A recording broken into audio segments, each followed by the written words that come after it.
In this episode, I'm going to help you win more new customers than you could ever imagine possible. Want to learn the secret to success?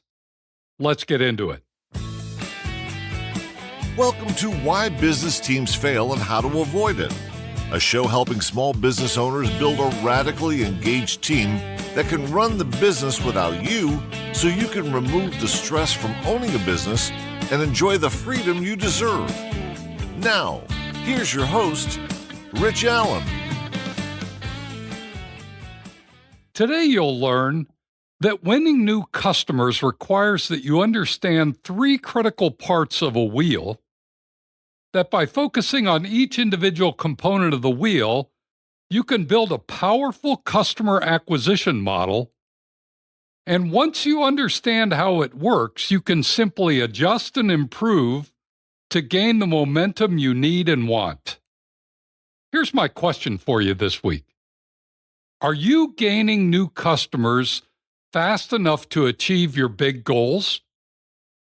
If you don't know it already, I'm kind of fond of my bike as a metaphor for a business model. Years ago, I used it to help grow a small manufacturing business into a market leader. And since then, I've used the bike to help hundreds of business owners understand and recognize the interconnections between all functions of their business and ultimately to tune up their bike and make it go much faster. As a cyclist, I see bikes everywhere, even when I'm in a business-to-business networking meeting. I'm visualizing each person's business as a bike and trying to identify the parts that need to be adjusted or tuned up. To be honest, I'm not much fun at these kinds of events because I get my mind all wrapped up in bike parts and I walk around like a technician, making adjustments, turning wrenches, and straightening parts in my mind. So just be glad that we're not meeting in person today. You simply get to listen to me geek out on the bike metaphor while you think about how well you're consistently and confidently winning new customers for your business. As we get started, I want to remind you that in business, just like on a bike, there are only two places where the rubber truly meets the road. On a bike, these are the front wheel and the back wheel. The front wheel of your business represents your ability to win new customers. And the back wheel of your business represents the processes you use to serve those customers. This week, I want to focus on the front wheel of your bicycle, the processes necessary to consistently and confidently win new customers. So let's talk more about the front wheel of your bike. If you've ever looked closely at a front wheel on a bike, you may have noticed that it's made up of essentially three parts. The hub, the center part that attaches to the frame of the bike, the spokes, the many slender rods that give the wheel its strength and rigidity, and the tire itself, the rubber that gives you the grip on the road. It turns out that there are also three main components that must fit tightly together for you to be able to consistently and confidently win new customers for your business. Let's explore them each in detail. Let's start with the hub. The hub of the wheel represents the definition of your ideal customer. Just as the hub attaches to the frame of your bike, the clear, concise, and complete definition of your ideal customer is what must be attached to the frame of your business. What that means is that everything in your business, the processes you use, the people you hire, and the strategies you follow must be centered around your ideal customer. To get a clear picture of this, think about the differences between the ideal customer for a fast food restaurant and those of a five-star fine dining restaurant. Because the ideal customer is different, the businesses use different processes, hire different people, and follow different strategies. So it should go without saying that if we're going to be great at winning new customers for our business, we must be crystal clear on the definition of our ideal customer, because our success will depend on how well we fulfill their wants and needs and understand their dreams and desires. Far too many business owners haven't taken time to capture and document the definition of their ideal customer. And as a result, when someone comes along with the willingness and means to pay for their product or service, they gladly serve them as if they were their ideal customer, when oftentimes they're far from it. Why is this a big deal, you ask? Well, because when you think of those customers that typically are never satisfied or are a pain in the neck to deal with, I'd suggest that most of the time it's because they don't fit the definition of your ideal customer. So here's an exercise for you. Find an empty chair, a pad of paper, and a pen. Sit down in front of the empty chair and imagine that your ideal customer, your dream customer, is sitting in the chair in front of you. First, write down everything you know or think you know about that person, demographically, socially, and educationally. Write down their age, their income level, the neighborhoods they live in, the cars they drive. Are they married? Do they have children? Do they travel a lot? Everything you can think of, just write it down.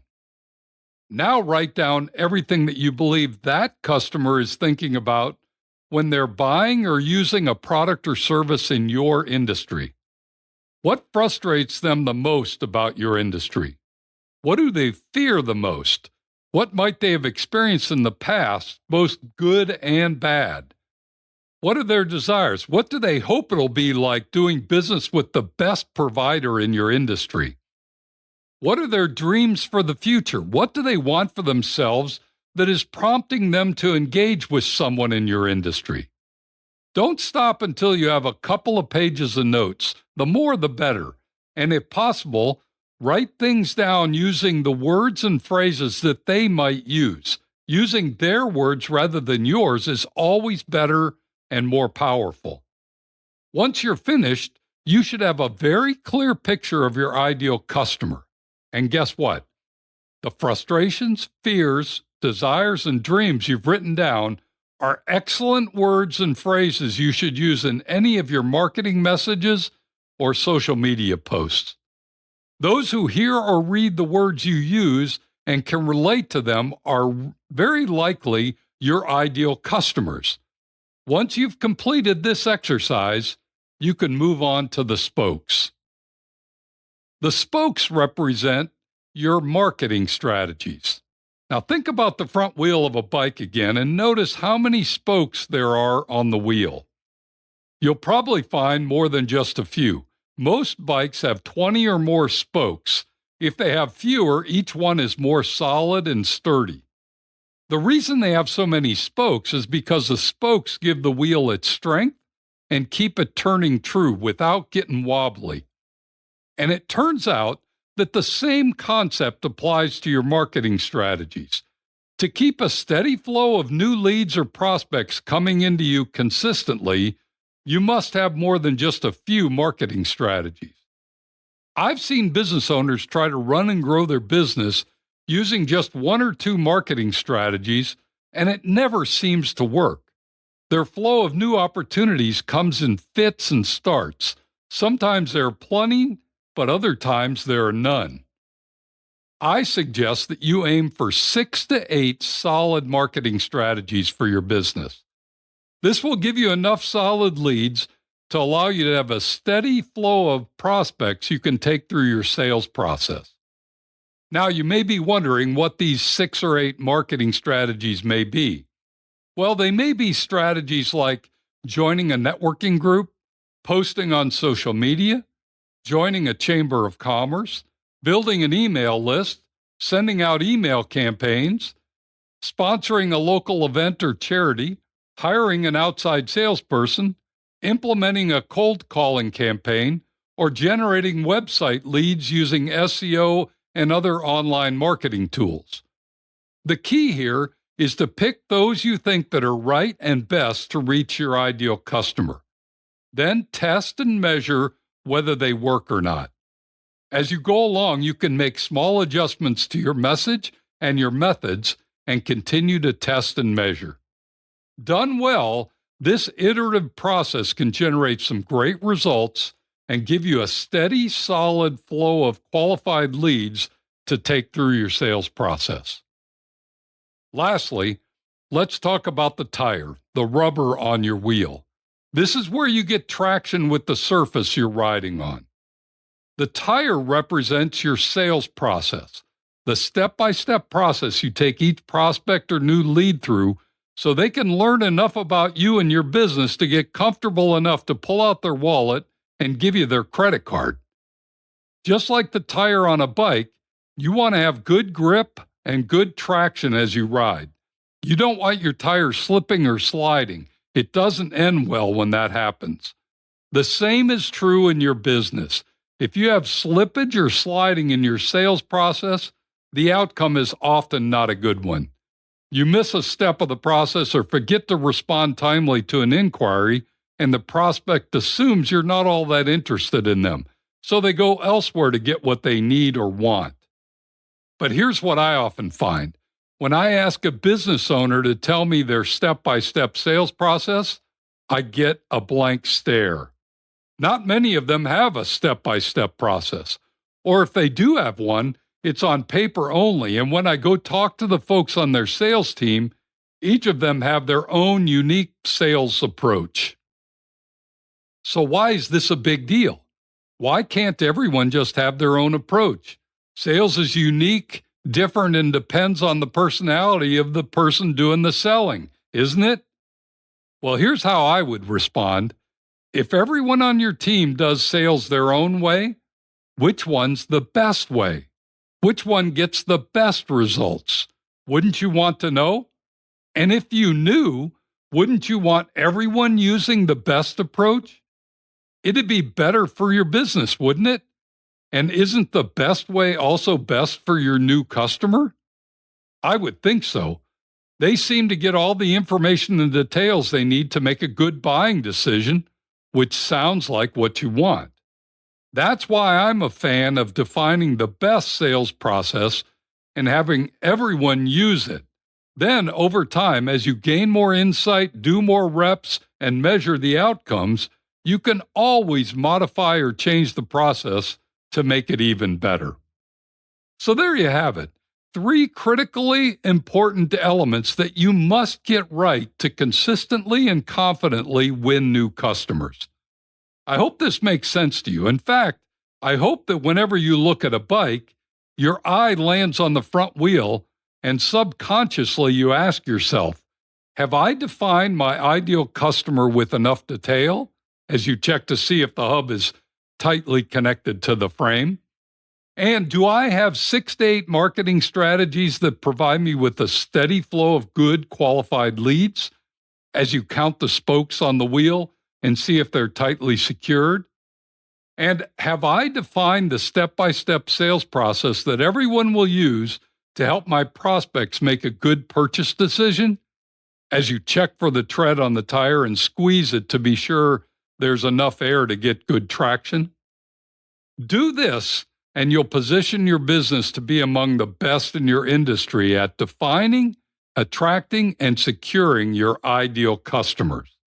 It's the unspoken dream of every business owner I've ever met, and now it can be your dream too. As we wrap up today's podcast, let me leave you with these simple thoughts. Number 1, having a crystal clear definition of your ideal customer is the first step in winning more of them. Number 2, selecting 6 to 8 marketing strategies for your business will help you maintain a steady flow of new leads. And number 3, defining your step-by-step sales process will ensure you maximize your success when turning leads into new customers. If you'd like some additional support in this area or want to tap into our free resources, simply go to my website, tourtoprofit.com. You'll find everything you need there. Thanks for joining me today. Be sure to tune in next week when we're going to discuss how to spam your goals and win. You won't want to miss it. Now, go make it a great week, and whatever you do, ride hard.